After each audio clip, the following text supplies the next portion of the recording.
Ladies and gentlemen, welcome back to Performance Talk. My name's Yul Gordon. My partner is Chris Costa. We are here today on a wonderful Saturday just to talk about what we do, our profession, strength and conditioning, good stuff. Chris, what you up to, man? No, we got another snowstorm. Snowstorm? Yeah, another one. We got one on Monday, and now we have another one. So it's like a winter wonderland out there. Man, I planted tomatoes yesterday. Good for you. And tomatoes. Then dealing with snow. But, yeah, it's change the weather. But, for you guys, February is considered, winter in Pennsylvania. Of course.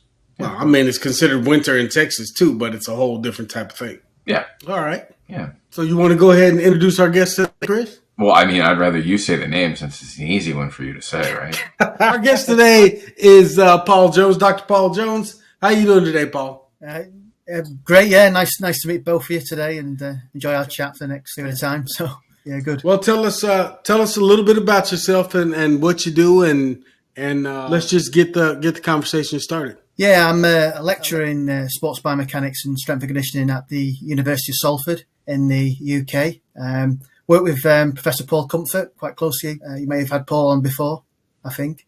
Yeah, Paul is a friend of the show. Yes, he is. You can say that. Yeah. So I worked closely with Paul on our program was the Masters in Strength and Conditioning at the University of Salford. I've been in applied biomechanics, strength and conditioning coach for about just over 20 years. No, don't look it, but just over 20 years. You're an old guy. Yeah, I'm a veteran now, yeah. But in sort of more recent times, I'm more of a researcher now. So I've published over 100 peer-reviewed articles, 14 book chapters, mainly in the areas of change direction biomechanics, assessing and developing change direction speed, and strength diagnostics. They're kind of my three areas. I've edited a couple of books, Performance Assessment in Strength and Conditioning, and the more recent book was Multidirectional Speed in Sport, Research to Application. And I'm also a co-founder of the Science of Multidirectional Speed, which is an online source for coaches to gain more insight into developing multidirectional speed. That's giving us a whole bunch of areas to start picking at and going down. We're going to talk about several subjects, several things, because I got a couple questions already in movement and biomechanics and the development of multidirectional speed. But first, tell us a little bit about how you got into this profession. Yeah, it's a long story, this one. Well, go ahead. We got time. Yeah, okay. So, I've always been interested in sports when I was younger. I love the NFL. I love watching the NFL from a young age. But my main sport when I was younger was track and field. I became almost obsessed with developing speed when I was younger. I was on training methods and understanding technique. Because I just wanted to get better as a sprint athlete. And so I ended up going down the sports science route, obviously. So I went to Liverpool John Moores University back in the mid-90s and just snowballed from there. So that's really how I got into sports science. I've kind of always been obsessed with trying to make people faster, at the time make myself faster. So that was kind of my first sports science, more interested in that side. Trying to understand how we can apply science to improve sports performance. That was really what I was keen as a youngster, and I just led me into sports science. Okay, so what were let's just take that and keep moving with the sports science. What were some of your first revelations for you as a professional? Like for me, when I walked in, I said, it was about strength because I played, football. I always desired to go to the NFL, never got there, but I played in college, and for me being a smaller guy, it was all about strength. I wasn't worried about speed as I wanted to be stronger. So tell me about how you went about and some of the first realizations you had about speed and the development of speed, even for yourself. Yeah, I suppose,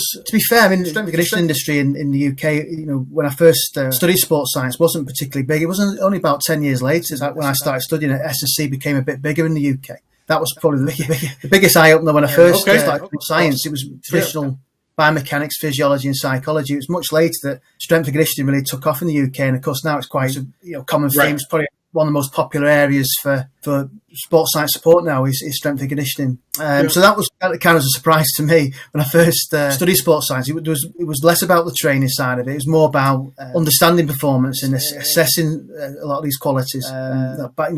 Biomechanics, physiology. So it was less about S&C back then. But I was very keen from when I was younger. Very interested in plyometric training. My undergraduate dissertation, I looked at plyometric training, and when I followed up with a master's degree in, I studied sort of contrast or complex training. I was interested in different practices. Really brought out my own interest more than anything. As I say, strength and conditioning wasn't a massive thing in the UK, just more around traditional disciplines of sports science. So it's more my own interest that I kind of developed an interest in this, and of course then it snowballed from there. Well, that's sort of similar to how it was early on here in the States. I know your time frame and I'm about 10, 15 years ahead of you probably as far as that goes, as being age wise.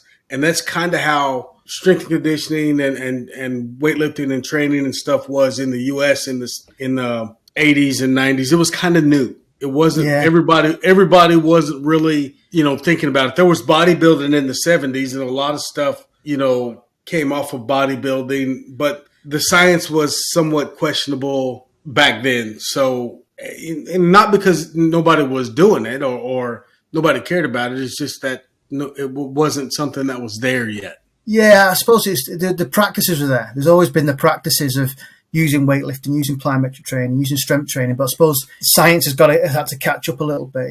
Right. I suppose that's the same with most disciplines. To be fair, I think. To be fair, you're right. As things evolve, technology evolves, we start to understand more around the different disciplines of sports science. So, kind of what was done in practice was kind of, I suppose, more anecdotal evidence, wasn't it? And then sort of developed from there. So, yeah, it does lag behind a little bit what happens in the applied field. But I think that gap's closing now, I think, and certainly we, in terms of the field of strength and conditioning, it's huge now, and the application of science to it is huge. So that was a revelation. In the 90s, that was a surprise to me that it wasn't so much about the training; it was more about the traditional disciplines. Right. So as you grew in the profession away from the traditional disciplines and the training, what were some of the things professionally that you started to realize were important as well? Well, when I graduated, I'm particularly interested in biomechanics. That's from my introduction at the start. Biomechanics was something that really took my interest. And I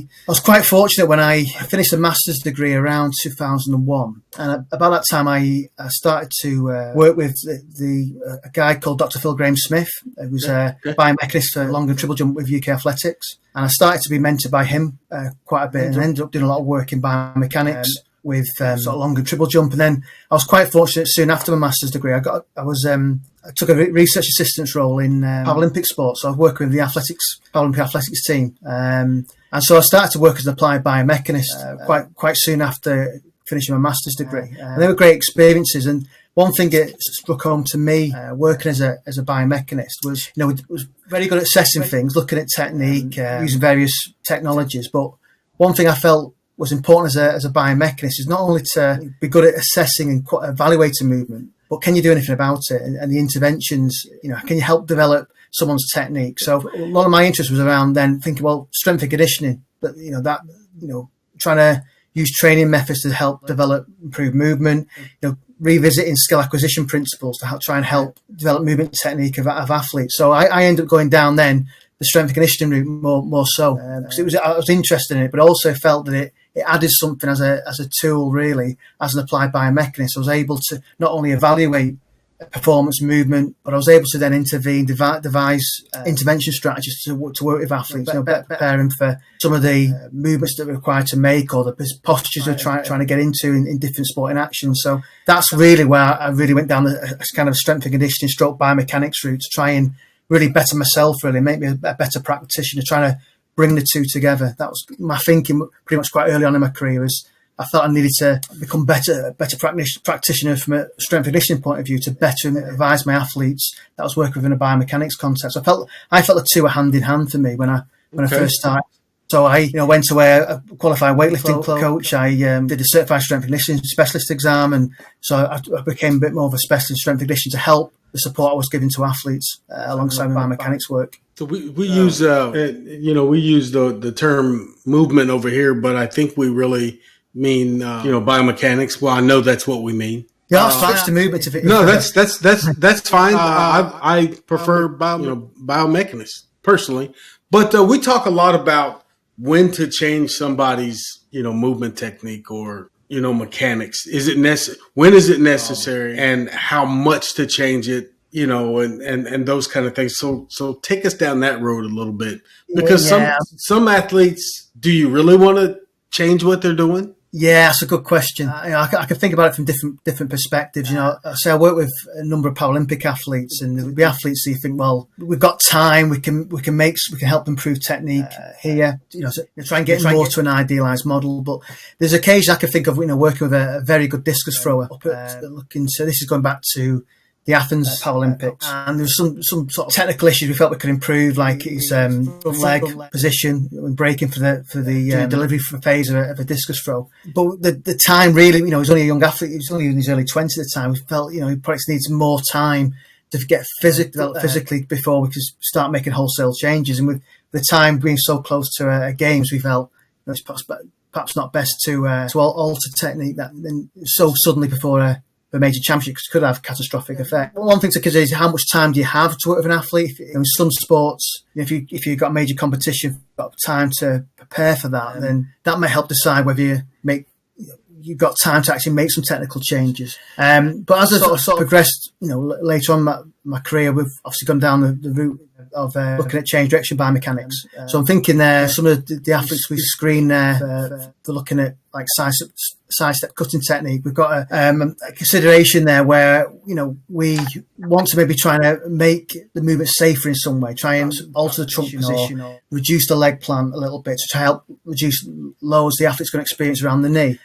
So that's going to be in our mind about making a safer strategy. We also had to think about, well, if we make changes to try and lower knee joint loads, some of those variables we actually manipulate might actually affect performance, and that's the performance injury conflict. So, it's quite a good question that you're about, when to change technique or not. It really depends on a lot of things. Whether you've got enough time to do it, as I've mentioned, but also whether, if you have one goal in mind, we need to make the athlete safer, can we also make those changes and still maintain performance? That's got to come into as a consideration. And, if the athlete moves well, they're fairly safe technically. If they move really quickly, do we have to then manipulate technique? Is it just a case of making sure they're conditioned to still handle any improvements in speed that they may make from training, and making sure they can still handle the lows they may experience from becoming faster, for example. So it is it's quite an area really to think about. When I suppose it depends on individual cases, changes, because you're thinking, well,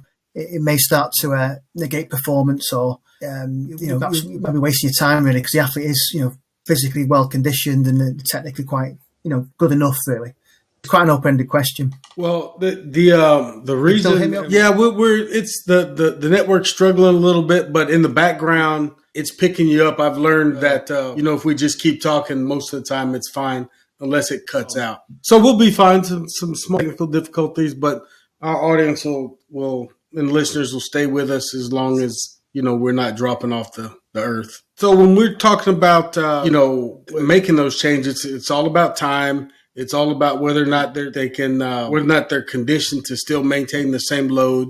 And then what was the third point you made? Yeah, maybe, is it worth, as you say, is it worth manipulating technique? If the athlete is generally has a good sound technique, is extra time working on technique going to be extra beneficial? They're already move pretty well, providing there's no unsafe techniques, and it's just about making sure you can perhaps make them physically better, more the morphological changes, and trying to make them physically more able, but making sure there's still technical elements in there to make sure that they maintain technique. So, for example, if we have athletes who's we've been working on improving their speed, their change direction speed, and you do make them faster. If you make them faster, can they still got the technical ability to handle the higher momentum they're going to have from running quicker? Can they still brake effectively when they change the direction? So it's more about technique maintenance really. Can they still handle, still perform technically well when they're moving a little bit quicker? One of the things when we talk about change of direction that I always let's talk about control.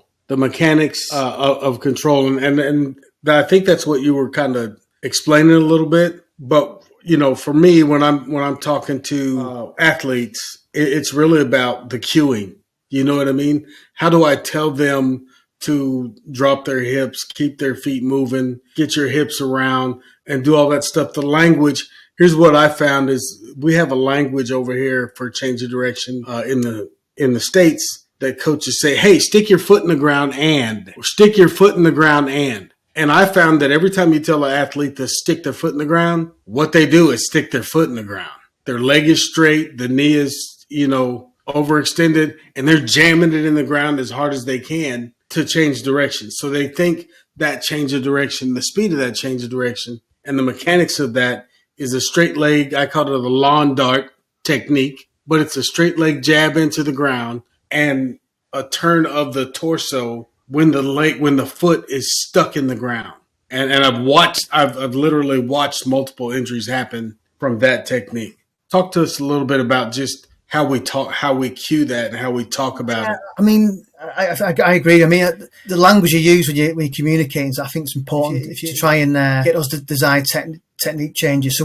So some of the research we've done quite a lot of work around technique modification with change of direction, and the process we use. We go through various phases. We start with developing athlete's technique initially. So just simplifying the movements, acquiring the technique. So it could be decelerating, learning to decelerate, learning to effectively re-accelerate, then changing direction. So we start with just developing the technique initially. Now, when we start to introduce those techniques, a sort of approach we tend to use with cueing is obviously the cues have to be simple. We can't have them complicated. We can't use scientific language. We can't be long-winded. We've got to keep it in a language that's easily understandable.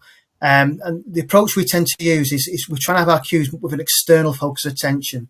If you look at the whole host of research around cueing, what's overwhelming in the research, I mean, the research isn't perfect, but overwhelming in the research, it tells you that focusing externally leads to better performances by the athlete. So if we think about, a counter movement jump, for example, we'll always focus on, jump fast but as high as you can towards the ceiling. You think externally. If you start saying, I want you to jump, rapidly flex your lower limb joints, then rapidly extend them during your counter movement jump, that's too confusing. The focus internally, it's not going to lead to better performance. So we try and make sure our cues are externally focused. So it might be, for example, if we're doing a sidestep cutting maneuver, we might tell them to punch, or push the ground away and accelerate into and focus our cues externally.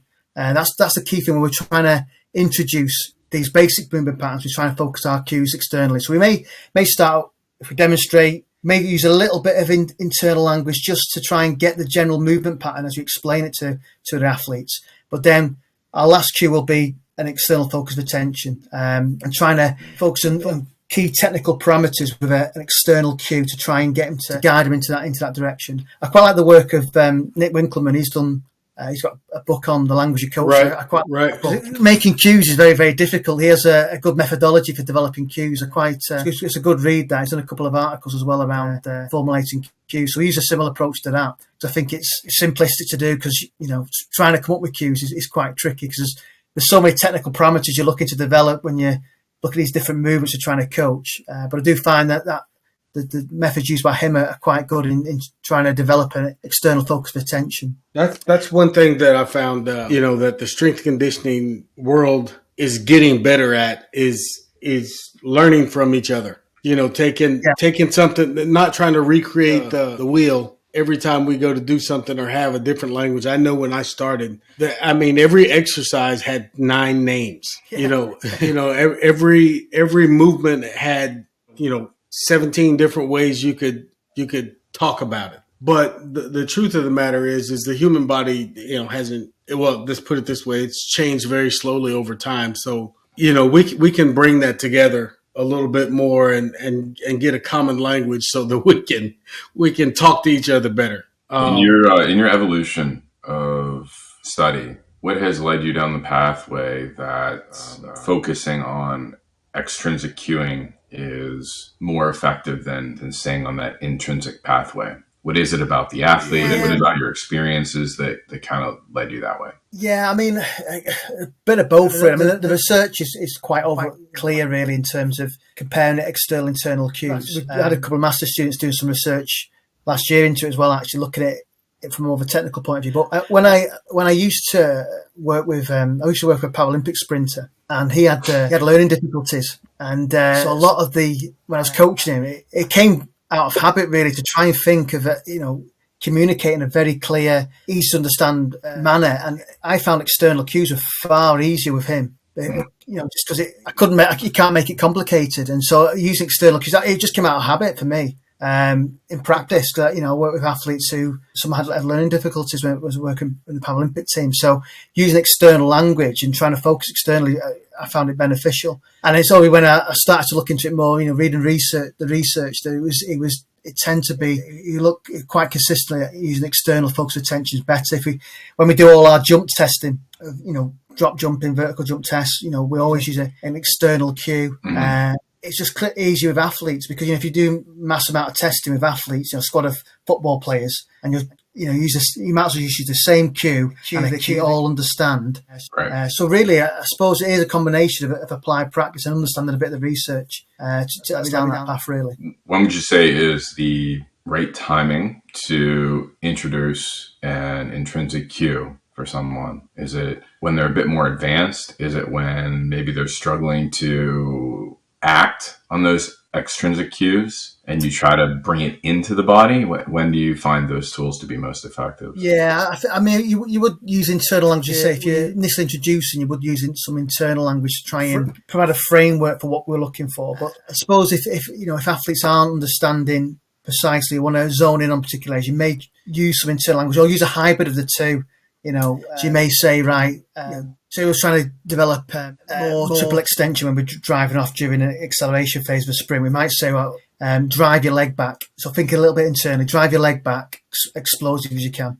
So you still have a little bit of an external language involved, but you may focus it on the leg a little bit more. So you may have athletes who particularly find it difficult to understand a particular cue. Then maybe, or you want to try and address a very specific technical aspect, you may drop into using internal language. But interestingly, last year I had a couple of students investigating, do some research into it, and they actually found little difference when they looked at biomechanically. They found little difference between internal and external cues, but the general performance was better externally. But in terms of technique, it didn't really make a huge difference. So if you are thinking technically, you're not really concerned about the outcome of the task they're doing, how quickly they run the drill or how quickly they perform the drill. And it's purely focused on, you want to just zone in on one particular technical aspect. And I think you maybe drop in using internal language. It shouldn't really have a huge effect. It would seem that using intrinsic cueing is and should be, I should say, kind of reserved for those situations where there's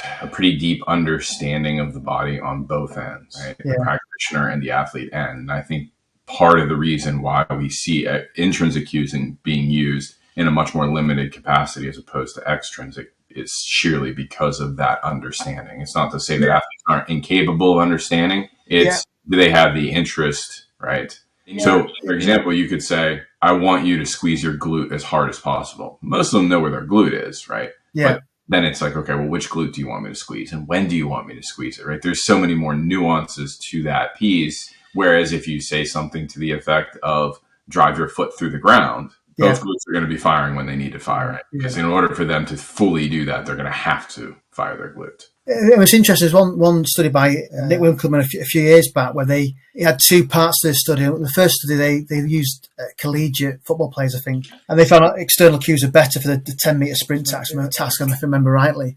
But when they used experienced sprinters, they found no difference. So I suppose experience, if you're well trained, have a good understanding of technique, you've years down the line in terms of your progress, maybe you could use internal external language interchangeably. I suppose that's where there is a lack of research in that area. Using experienced athletes, might be the internal language could be used interchangeably.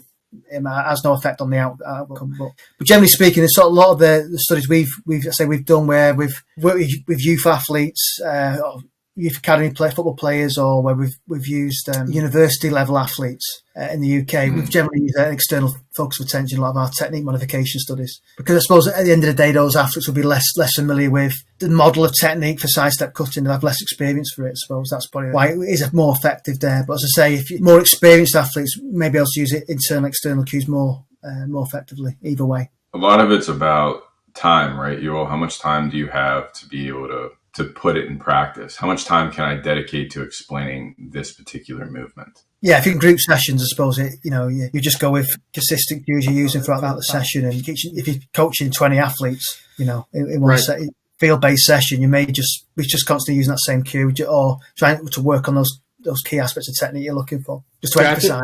I would say, repetition and time. When you have 20 athletes, I usually work with lower numbers, but you don't want to spend a whole lot of time explaining when you're with the athlete. So you explain it once, you kind of use the repetition to get them to keep thinking about it and going through it. But yeah, one of the things with mechanics that we see a lot of, or that I see a lot of anyway, is and work a lot with is young women with a pretty big Q angle and trying to make that correction early and individually. So when you have situations like that, what is your thought on approaching that correction? Because oftentimes they don't even know what you're talking about. Yeah, so you're referring to landing, coaching landing mechanics. Is that referring? Either landing mechanics or change of direction mechanics. I've seen a lot of valgus stress on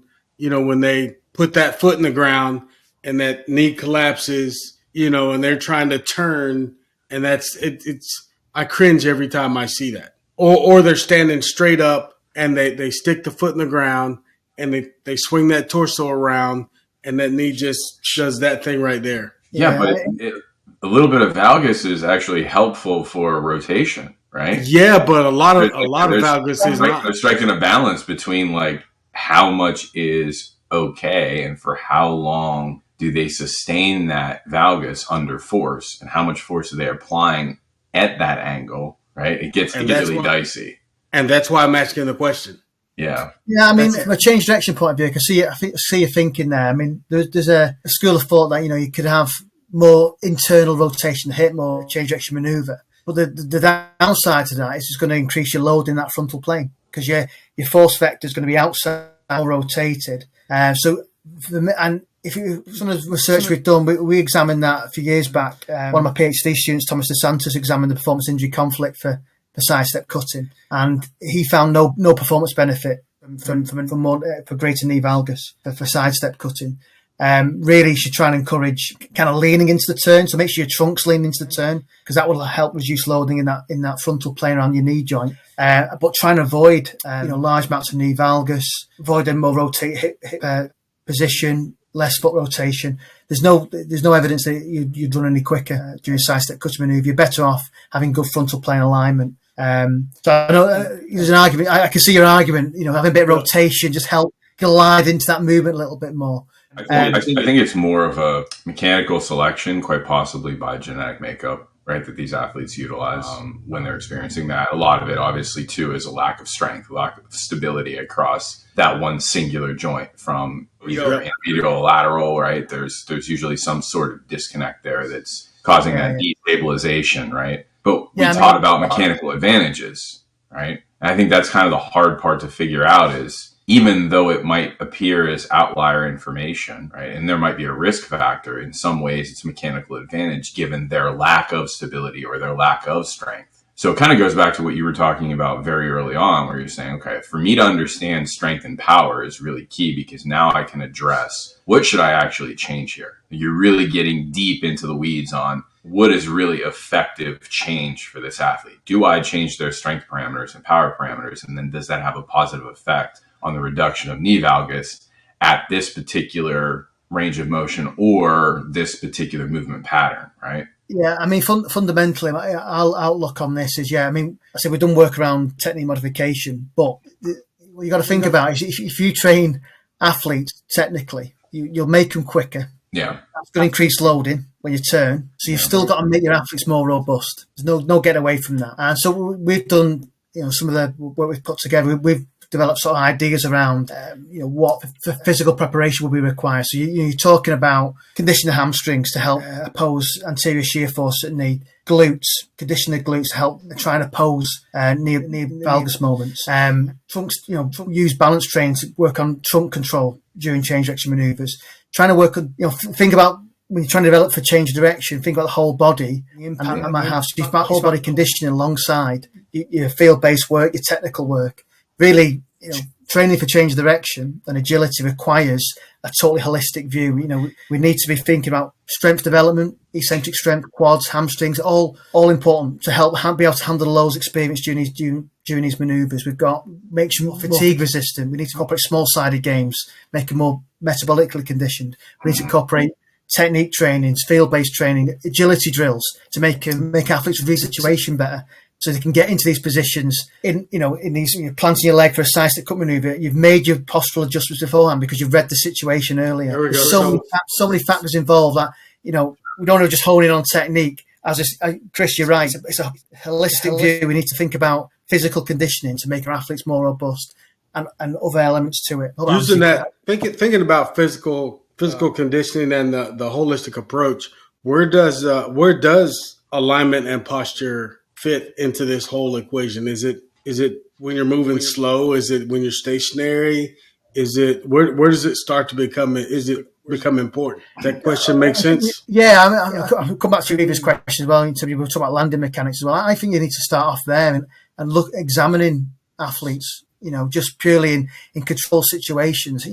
Do they naturally go into valgus? Because it's likely that's going to transfer to all different movements. We've done studies in the past where strong association. If you have high valgus during a landing task, there's a good chance you're going to have high valgus during a pivot or a side step cutting maneuver. Yeah. I don't like to use the term screening, but start at least profiling your athletes visually. Look at doing various landing tasks, single leg landing tasks. What's the posture look like? Can you do something about that in the short term? Can you teach in correct landing mechanics? Can you have cueing, video feedback? Can you try and address them in the first instance before then you take them to a pitch scenario? Then look at them. Are they still exhibiting that in change direction maneuver? So I think you start early doors. I think a lot of you start with your plyometric training. We're using jump landing drills, just teaching good landing mechanics, bilateral, unilateral. Examine it initially. Find athletes who go into undesired postures and try and address it, quite early on in your training. Because then, if you can sort that out in a field-based situation when you're performing different change direction maneuvers. Okay. So to kind of touch on what you were touching on what you just mentioned in terms of profiling, what are some of your favorite tools, favorite ways to profile, or preferences, or what you found to be really successful when it comes to profiling an athlete? We kind of refer to that as a needs analysis here based on the NSCA's take on it, but it's essentially the same thing, right? We're trying to figure out, what does this athlete have in terms of strengths and weaknesses, where there's some opportunities. It's no different than doing a SWOT analysis in business, right? What opportunities do we have? What threats exist? How are we going to essentially program for this athlete to reach their peak at the right time? What do you find, even, in the practical and the research setting, that has been kind of the most effective pathway to profile? Because there's so many tests, right? You have the FMS, you have force plates. Like, there's so many different things that coaches have to use, and some are cheap and some are expensive and some are unattainable. Some are very attainable. Some have very subjective feedback. Some are highly objective. Yeah, it's a good question. There's so many technologies out there. It does depend what resources you have. I suppose if we had limited resources, for argument's sake, take the Yule's example there of a female football player. You could simply just start with video screening. Drop jump tasks, single leg landing tasks. I mean, we developed a few years ago. I developed a qualitative screening tool for side step cutting called the Cutting Movement Assessment Score. And that can be simply done in the field. You can examine aspects of technique that would be associated with high knee joint load. So, there's no excuse nowadays to not use. You got a phone. All sorts. You don't need sophisticated information. So, get your players. Screen them doing various tasks. Landing area scoring system's a good qualitative tool. You don't want to just hone in on knee valgus. You want to perhaps look at other landing characteristics as well. Did the land quite stiff? Is the trunk in a bad position? So I think, a simple video camera would be a good starting point. And they're readily available now. Screen them doing different tasks using qualitative screening tools would be a good starting point. Before you start to think about what physical tests you want to start bringing into your profiling of your athletes. So there are arguments for both single camera views and three-dimensional views. Where do you stand on that? Access to 3D analysis. Is that Yeah. So obviously using a solo camera or even two cameras versus using three-dimensional camera systems where we're getting a full perspective of how that athlete is moving across all three. Yeah, we've used a lot of my researchers use 3D motion analysis, and it does take a bit of time. Evaluating one athlete can take quite a bit of time doing it. If you look at several tasks, so you may look at a landing task, you may look at a change direction task. That takes time. If you look at a squad of players, that eats time quite a bit. If you have a squad of 20 players, that may take you at least 2 days to collect data, and then you've got to process that data. And that time taken away from practice or away from the coach or whatever, it's a cost benefit analysis. So, you could get away with, get simpler, less detailed results, but using video screening tools, a bit more cost effective. And if you look at the landing area scoring system, for example, it looks at not just the frontal plane but the side still plane. When we did a cutting movement assessment score, we actually plonk 3 cameras down, one frontal plane, one side on, and one at an angle, so we can fully evaluate the different characteristics we're interested in terms of sidestep cutting. So it really depends on the resources you have and how much time you can dedicate to it at the end of the day. I mean, in an ideal world, if we could 3D screen everybody, find issues, and then we can then devise an individualized training program for athletes, then great. But it's a huge time element to it, and you're probably going to do it. It's too complex then? I mean, do you think that it creates a complex problem? And equally then, do you think that it demands a professional that has a deep experience and knowledge? Yeah, I think you needed professional expertise and using sort of more sophisticated technology like 3D motion analysis. Certainly. So say if you use it with a team, you take a fair amount of time to start pre-season to evaluate your athletes, but then you want to evaluate your athletes again, so you then got to find more time to do that. Mm-hmm. So there is a time drawback to that, and there's also a financial implication for using more sophisticated technologies.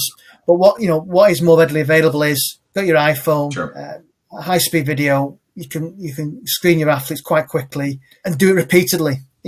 Every session you can video your athletes performing a landing task, see how whether there's any improvements. Try your different cues. We talk about cues quite a bit. You try cues, see if that improves the landing mechanics. But at the end of the day, it all depends how much resources you have to it, how much time you can dedicate to it. I say, being a biomechanist, in an ideal world, it'd be great to 3D evaluate all athletes in your squad. Sure. It's whether that's available and the time to feed it all back. It's and equally what we talked about, having someone like you to run it, having someone like you to assess it, even if you're not administering the test, right? On the back end, the assessment side of, okay, what do we actually need to change requires a pretty deep understanding of biomechanics. And the mentality too, right? Because everybody's biomechanics are just a little bit different, and what's advantageous to she may not be advantageous to her. You almost have to know your athletes before you jump into this. Yeah. You'll have 3D technology, or at least had some 3D technology as an early adopter. Yeah, That was going to be one of my questions. One of my first questions is familiarity with the athlete, and how important is that with your assessment? Yeah, 100%. I do quite a lot of return to play stuff with rugby and football players using isokinetics, for example, and I need a full idea where they're up to understand, to get an understanding how the data is. So you do need sort of good degree of familiarity with the athlete, know the background. The extent of the injury or previous injuries. Yeah, I think it does help. The same applies to any sort of evaluation, whether it's 3D motion analysis or you're doing jump tests on a force plate or doing isokinetics, anything. I think it's important to have a good understanding where the athletes come from, what their background is. It helps you understand that data a little bit more, rather than just meeting an athlete cold, having this data and trying to understand it. I think it's good to understand their background and find reasons why the data is showing what it's showing, because you know their injury history, their training background, how long they've been in the sport, their skill acquisition background. I think it's useful to have all that information to better understand your data. Yeah, I find that when I work with new clients, whether it's return to play or if they're coming in to have a program developed, I say your first 5 visits belong to me. Those are for me to learn about you. Because I said, if I've never seen you, I've never, I don't have any film, I don't have anything. I need at least those first 5 visits to just run you through some stuff. Your thoughts on that? No, I totally agree. Yeah, you need to meet beforehand with the coach or the professional who's working with them closely with the athlete. Try and get maybe have a questionnaire of what you want, because this is going to be fed into your report. You get to tailor your report, individualize your report. Needs that input. You need to understand that the path they've come on to this point. Without that information, it's hard to make sense of the data sometimes. So I totally agree. I think that first visit, that first meeting, you need to use that to gain as much information you need to help interpret your reports and the data you're going to collect on this athlete, so you can then better individualize your programs, because the training, the injury history, you can better tailor it. Is there ever such thing as too much data? Yeah, too much data. It could be. I mean, there could be too much data potentially. Yeah, it's a difficult question to answer. Yeah, I suppose. The short answer is yes. It could be, and no, and no. Yeah. Yes and no, it could be. Well, if you're using we always hear this term of you're collecting data for the sake of collecting data because you're a sports scientist and it's your job, but are you actually using it? Because physiologically you're putting an athlete through stress to collect the data. Is that stress equivocally important to the overall outcomes with that athlete? Is it leading to an understanding of performance improvement, or is it a performance test, or is it a performance challenge that you're essentially using as a training tool? If you're not touching on any of those, or if you're not even trying to sample some new piece of understanding, right? You're throwing some new technique out there, and you don't really care about the results. You just need data. That's a valid point. But if you get outside of those 4 capacities, then I think it begs the question of why. You should be using your athletes as guinea pigs.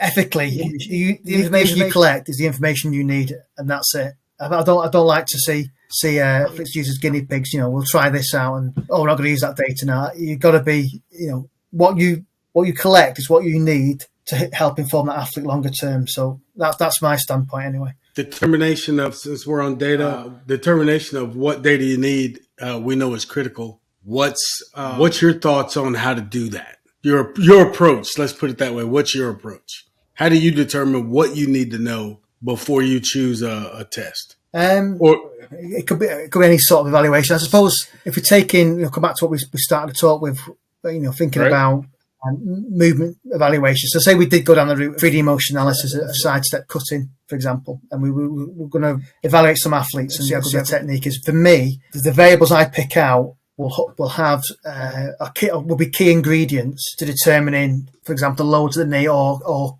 key determinants of performance. So that for me will be driven by some kind of model I've created. So I may start before I even start working with an athlete, creating a framework of knowledge. Okay. Of say it's a change direction task. I have a framework of knowledge where I apply fundamental biomechanical principles, identify key aspects of technique I think I'd be looking for from a performance perspective, and also consider the literature as well. There are key variables I need to consider that directly relate to performance and or knee joint loads. And I'll be driving my key variables by that. So it's got to have a theoretical underpinning. Right. It's got all linked to literature. What I won't do is pull off 100 variables and give that to the athlete. The variables have to have clear association to the goals of what I'm trying to assess against, whether it's performance or an injury type scenario. That'll be for me. The variables I pick off will have a clear theoretical link or driven by what's in the literature. That for me will be, rather than drown a report in loads of variables. You can't build a reasonable framework without doing it that way, from my perspective. You know what I mean? If you just, taking a bucket full of stuff and dumping it, we're going to do all of this. There's no way to come up with what you need or what you want to do from that. As we get to this point in the show, I always, let everybody know that we have to ask a few questions here as we get towards the hour mark. And we don't want to go over that if we can help it, although we do all the time. But our production people get mad, so we at least mention them in the thing. So when we start we've talked a lot about the machinations of the biomechanics and how they do their job. Let's talk about being in the profession and the overall scope of the profession as far as strength and conditioning, athletic training, physios, and that. So when you're working with, when we're thinking about that holistic approach, what is your take on where the profession is right now and where it needs to go? Quite a question, isn't it? Yeah. That's why I tried to set it up. I don't know how well I did that, but I tried. There's a few elements, from my take. I mean, the evolution of technologies is a big challenge. That's where we've got to get some understanding. That's, from biomechanics perspective, we're going on markerless technologies, developing readily available technology like force plates, more readily available. So it's making sure that, everyone's on the same page. If you think about your multidisciplinary teams, it's making sure everyone's on the same page and understands how this different technologies work and how they're used to work to optimize athletic performance. So it's making sure, as a practitioner, we get up to speed with all these new technologies in the market. You mentioned there, Yul, about data, having loads of data. Some of these technologies nowadays, force plates can generate loads of data. Right. Key challenge is making sure you're picking out variables that are going to help inform your athlete, to help optimize your athlete's performance. So that's the challenge. Nowadays, there's so much technology coming on board, advances in technology. It's making sure that we're still answering the key performance questions, and the team work with that athlete, understand how the technology can be used more effectively, and as I say, don't drown it with data acquisition and using that on the athlete. Make sure it's all being used to answer the key questions of how can I make this athlete faster, or how can I make this movement the athlete's performing safer. So that for me is the big challenge moving forward. Is we're getting into a situation where we've got more technologies coming on board, which offer so much more potential. It's making sure we manage that potential and we don't, overuse, too much, quite muddy the waters somewhat. We've got to make sure we progress with using this technology and don't just go back to the old days. We used to just drown data of athletes. That was something I learned quite a lot when I was younger. Is don't drown data to athletes and coaches. Don't give them too much data. Stuff we can get back nowadays is immediate. And it's a lot of data. Make sure what we present back is meaningful and informs the training process. That's what the key challenge for me. Yeah. So thinking along those lines is there's some data that's good for athletes. There's some data that's good for coaches. There's some data that's good for us. And how do we get a touch of all of that for everybody is what I try to, how do I get what I need? How do I get what I think the athlete needs? And how do I get what I think the coach needs? And how do I do all that? How do I do all that without using 19 different apparatuses and, getting a bucket full of junk I don't need? Yeah, I have to stay close to literature. That's the message I always use. Make sure you keep up to date with more research. For example, looking at force plate testing. What variables, what's recently been shown in the literature to tell us how it can inform athletes. Make sure it's research driven. Use the research. Keep up to date with that research. Keep on top of that. That's going to enable you to answer that question more effectively. That's the key. Just keep up to date. You're always going to be learning in this field. You don't just do a degree and you've got it all. You're always learning. So you've got to keep that message going. More stuff comes on board. Keep on top of the literature.